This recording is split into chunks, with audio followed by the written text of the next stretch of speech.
can do polls all day long, but it's still not going to catch everybody, and you're not going to know who the majority is because people are split.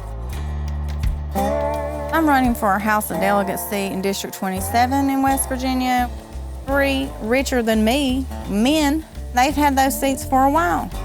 They get money from the coal packs, the political action committees. My money came from the unions, the teachers' unions, the United Miners of America. Some people gave me donations, so I had about $8,000 from mostly West Virginia people. Well, then this group came together after Bernie didn't get nominated. It's called Our Revolution. They help regular people get into office. Well, I'm the only West Virginia candidate that they endorsed. So I got about $22,000 added to that from them. I've got 10 billboards up. I've got ads in the paper, which has been the most expensive thing. An ad in the paper was about $2,000 for one day. I mean, that's a lot of money. And I hate spending on this, but it's what you have to do to get your name out there. So I'm loving the hell out of people. Literally what I'm doing, loving the hell out of them until you see the light come on in people. And I do get to see that. To see my best friend in McDowell County, who is a recovering addict, is thinking about running for mayor in the town that she lives, yeah, that drives me. When my youngest sister can go and campaign with me 4 hours on a street in Princeton and talk to hundreds of people, yeah, that keeps me going. To get the sleeping giants to wake up, you have to get them to believe in themselves. And once they believe in themselves, then they can operate through love. But you gotta get them to love themselves too. And right now, in America, most everybody hates themselves. Because we're stuck right now. I was stuck and didn't know it till 3 years ago. And once you get stuck and you need to grow, guess what? You go through a lot of growing pains. It hurts. But pain doesn't last forever unless you stay stuck. So you gotta keep going. This is it, there's no more votes.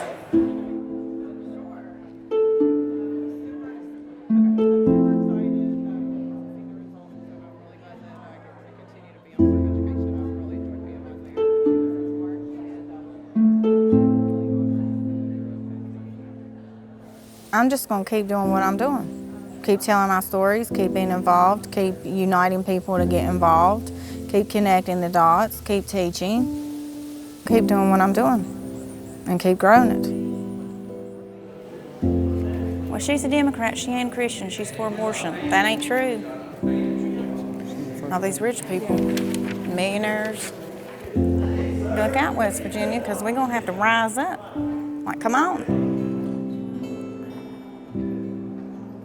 Clearly, a lot more has to be done. Overturning Citizens United, moving to public funding of elections, doing away with Republican efforts to suppress the vote, making it harder for poor people or people of color to vote.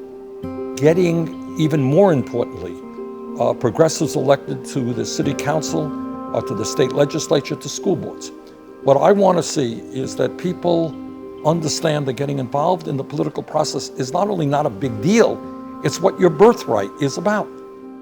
I see the optimism in the progressive community moving forward, and I saw it in the Bernie Sanders campaign. Here was a Palestinian Muslim girl from Brooklyn, New York, introducing a white 75-year-old man from Vermont in a place like Wisconsin to a 90% white audience. No one in this campaign ever told me, look, here are your talking points, here are the issues you can't discuss. People said, you go up there, Bernie's coming out in 10 minutes, you got 10 minutes to talk, say whatever you want. Be you, be all of you, everything. We need a new framework and a new language for how we think about who is the we. It's always more powerful to begin at the place where lots of different experiences come together. We call it whole person politics because it rejects the notion that you should have to choose between one part of your experience or try to carve out one section of your experience from a whole life. I want people to realize that when you're organizing, that the most basic thing that you do is look around the table and think to yourself, who's not here?